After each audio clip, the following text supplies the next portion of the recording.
Today's program is brought to you by OTCStockShark.com. For the latest and greatest OTC and Pink Sheets information, sign up for your account at OTCStockShark.com. Thank you for tuning in to TBC Today. I'm Brandon Vincent. And I'm Angelina Soriano. In financial news, U.S. stocks shot higher and rose steadily throughout the day to close the week on a high note, as investors scrambling for good news found reassurance in Federal Reserve Chairman Ben Bernanke's vow to do whatever it takes to revive the shaky economy. Mr. Bernanke's comments provided few surprises, but reassured Wall Street the central bank will act if unexpected developments cause the recovery to falter. His words, somewhat soothing to investors during a week packed with disappointing economic data, which was capped with another sluggish reading on second quarter growth and a third quarter revenue warning from technology bellwether Intel. The Dow Jones Industrial Average vaulted 165 points, or 1.6%, to finish at 10,150. The blue chip index slumped to below the psychologically important 10,000 level, which could have provided some motivation behind the rally. In U.S. news, if building an Islamic center near Ground Zero amounts to the epitome of Muslim insensitivity, as critics of the project have claimed, what should the world make of Terry Jones, the evangelical pastor in Florida who plans to memorialize the September 11th attacks with a bonfire of Qurans? Mr. Jones, a former hotel manager with a red face and a white handlebar mustache, argues that as an American Christian, he has a right to burn Islam's sacred book because it's full of lies. And in another era, he might have been easily ignored, as he was last year when he posted a sign at his church declaring Islam is of the devil. But now the global spotlight has shifted, with the debate in New York putting religious tension front and center. Mr. Jones has suddenly attracted thousands of fans and critics on Facebook, while around the world he is being presented as a symbol of American anti-Islamic sentiment. Muslim leaders in several countries, including Egypt and Indonesia, have formally condemned him and his church, the Dove World Outreach Center. An Islamic group in England has also incorporated his efforts into a YouTube video that encourages Muslims to rise up and act, widening a concern that Mr. Jones could spark riots or terrorism. A spokesman for the Council on American Islamic Relations in Washington said, "Can you imagine what this will do to our image around the world?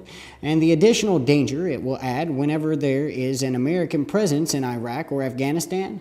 Mr. Jones, in a lengthy interview at his church, said he sincerely hoped that his pan-Korean burning would not lead to violence. He dismissed the idea that it could put American troops at a greater risk, and he said that his church was being persecuted.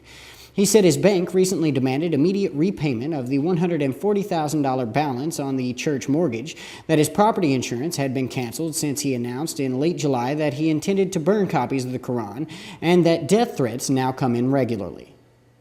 In international news, President Felipe Calderson of Mexico said a lead investigator and another official looking into the massacre of 72 migrants whose bodies were found this week in northern Mexico are missing. Mr. Calderson, who was giving a speech on drug violence, initially said the body of one of the men had been found. But he was handed a note a few minutes later and corrected himself, saying the investigator was missing, but there was no information about his death. Mexican media reported that the two bodies had been found and that one of them belonged to the investigator. The Attorney General's office in Tamaulipas state, where the bodies of the 72 migrants were found, identified the investigator as Roberto Vasquez. The news release did not name the other man, other than to say he is a municipal police officer in San Fernando.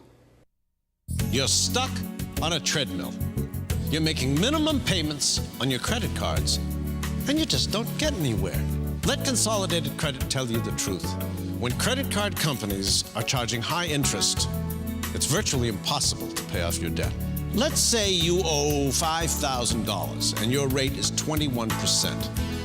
Of your $100 minimum payment, $87 is interest. It'll take you over 33 years to pay off that debt. Call Consolidated Credit. They'll get the credit card companies to reduce or eliminate your interest. Get off the treadmill. Get on with your life. Call Consolidated Credit. They're the freedom people. Call now, 1-800-775-8196, 1-800-775-8196. Consolidated Credit. When credit card debt is the problem, they're the solution.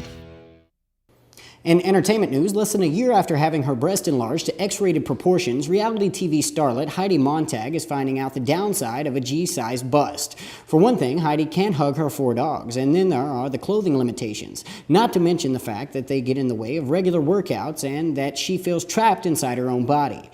Oh, and all those plastic surgeries also ruined her short-lived marriage to the Hills co-star Spencer Pratt. Heidi tells Life and Style magazine she is now looking for a plastic surgeon in South America to remove her supersized implants and bring her down to a smaller D-cup. Alas for Heidi, the celebrity plastic surgeon who remodeled her body in November died in a car crash last week. Let's hope the implants are easier to get rid of than that pesky Pratt, her soon-to-be-divorced, fame-hungry husband, who has been kicking up a media frenzy with claims that he has a sex tape of Heidi that he would like to sell for several $1 million. For the couple known as Spidey, the pair were spotted getting up close and personal in Costa Rica just about the same time as they were supposedly fighting over the alleged sex tape. In tech news, if you love Nokia hardware but wish for a better operating system, consider what some enthusiastic developers have done. As part of a project called NIT Droid, the developers have created a compatible version of the Android operating system for Nokia's internet tablets. The result is a device that has the body of Nokia and the brains of an Android. Terrence Eden, a UK-based mobile consultant who installed Android 1.6 Donut on his Nokia N810, said that Nokia's hardware is fantastic, but their software is subpar, slow, buggy, and not always the best user experience. Android is a much better software environment for Nokia hardware than what Nokia provides. Eden's Nokia Android hybrid works well except for access to the Google Market and apps.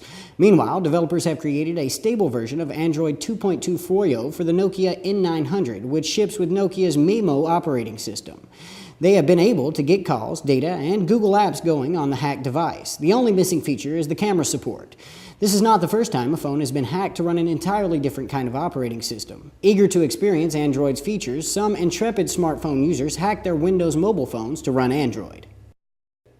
In green news, scientists from Lawrence Berkeley National Laboratory report that the miles-long deep oil plume which resulted from the BP oil spill has essentially vanished, apparently eaten by microbes previously unknown to science. Terry Hazen, a microbiologist at LBL, told the New York Times, "For at least 3 weeks we haven't been able to detect the deepwater plume at all." As for the cause of this, new research published in Science magazine, and of which Hazen was the lead author, shows that the massive influx of oil stimulated the growth of these newly discovered microbes, which are closely related to the known oil-degrading microbes. Living under great pressure at depths where the water temperature is 5 degrees and where there is normally little carbon present, the oil gushing from the wreckage of the Deepwater Horizon boosted those carbon levels, allowing these new microbes to flourish. The scientists suspect that frequent episodic natural oil seeps in the Gulf seabed may have led to adaptations in the deep-sea microbial community over long periods of time that sped up hydrocarbon degradation rates.